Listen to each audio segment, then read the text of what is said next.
This is blog post number 1 of 4 of autumn progressions. So we're going to look at the 3 autumn seasons, comparing a series of items over 4 blog posts, maybe more if I get on a roll. When you buy something, you know what you want it to do for you. When I choose clothing, hairstyle, makeup, I know what I want from it. I want to look like a good version of myself, real and believable and healthy, like somebody you might know. I want to feel like I look good and I'm making good choices because that says something to other people. And I want to feel good without someone needing to confirm that or tell me so. And I want to work on a clothing system, build an appearance system. So if I asked you, well, in your clothing system and appearance system, what are you working on? And you said, I don't really have a clothing system. That could be something to work on. Some folks really like a random approach. They want to just wander around the mall, pick up this blouse for those pants, shoes for this outfit. They want to buy entire outfits, buy things that they like that they saw online. What didn't work for me when I was doing that was that I never made any progress. My wardrobe didn't look better from year to year, or even really from decade to decade. I didn't have more great colors. I didn't have more great outfits. The outfits I had, the items only worked inside the outfit. And I didn't have smaller donation bags, so I wasn't getting anywhere. Well, I don't really like games where I keep getting sent back to the beginning. That's fashion's game with us, right? They need us to not know what looks good on us. I love people who can say, I don't know what looks good on me. I look around, nobody else does either, even though we feel like we're supposed to. I love people who could take their color palette, even when they know their season, and they can say, I don't know how to use this to buy blush. Well, that's fine. That's something that we can fix easily. It doesn't matter where you start. What matters is that you do start, and it's the progress that you make. It's the perseverance to keep moving forward that other people register. As your closet does look better from this year to last year, you can look in your wardrobe and say, wow, I really made some steps forward last year, and continue doing that. And I think it's that progress that you make that other people register to, that your story keeps changing and keeps moving and keeps growing. So as an option for a place to start, you could say about yourself, my colors are perfect. They could not be improved on. Now, what could I do with that?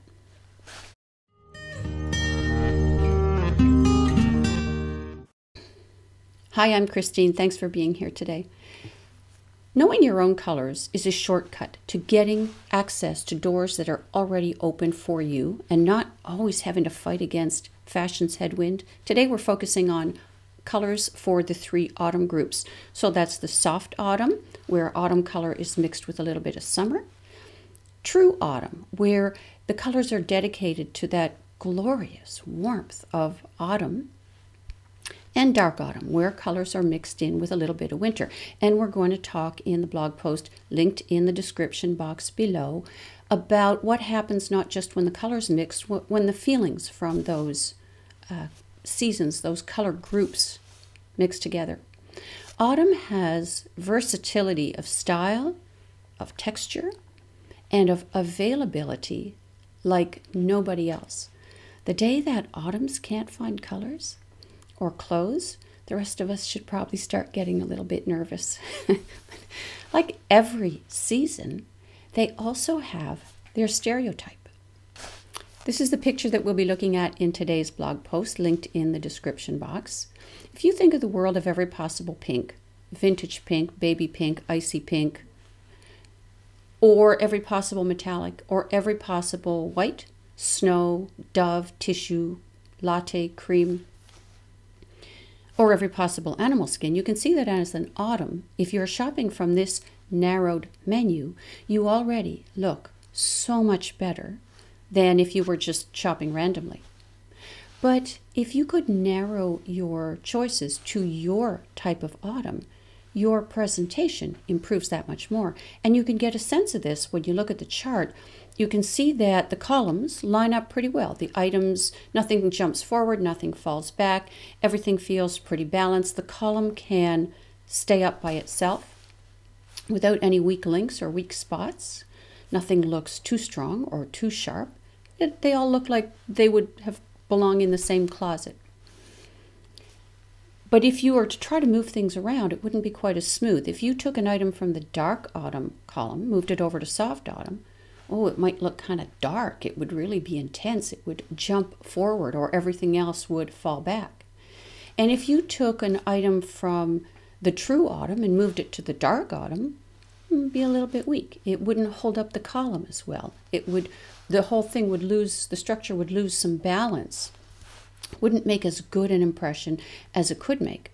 Well, it's exactly what happens when people in these seasons wear items from the other seasons. It's pretty good among all the choices you could make, but it's not as good as it could be. People in the same season react to color in the same way. So color analysis, it's not about what you look like. It's about how you react to color, how your coloring changes in response to colors that are put next to it, like clothing, makeup, and, of course, hair color. So when we say that they react to color in the same way, it means that too dark is too dark, too warm is too warm, at about the same level. You know, something I love about being a color analyst that makes it very important to me, actually, the only reason I think I could work in the appearance industry, well, the first thing is that you don't just look better, you feel better. Because that's not true about a lot of fashion information, right? I can look at Amazon all day long. I don't feel worse about myself. That's not really true about a lot of fashion media. It's not even true necessarily about Instagram. I don't leave there feeling better about myself. With color analysis, you look better. Boy, do you look better. You shop better and you feel better. Your self-esteem improves. Doesn't have to pay a price. The second thing that keeps me doing this is that it does not discriminate by skin color. In fact, skin color is almost irrelevant. The process, when done correctly, when you're asking the right questions, when you're looking for the right things, it's almost oblivious to complexion color. Because as we just said, a person in the same season reacts to color in the same way. So the best white shirt is the best white for everybody in that season, whatever their complexion color. The worst white is still the worst white. Even the makeup is surprisingly the same, except of course for foundation color, because they are reacting to color in the same way. It can be hard if you're new to color analysis to believe something you can't even imagine to be true, because it can seem like it just wouldn't be so. Well, lots of things are true that you wouldn't think would be true. I mean, ask anyone who lived in the 1970s or before.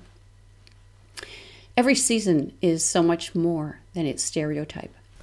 Autumn is so much more than tan and tapestry.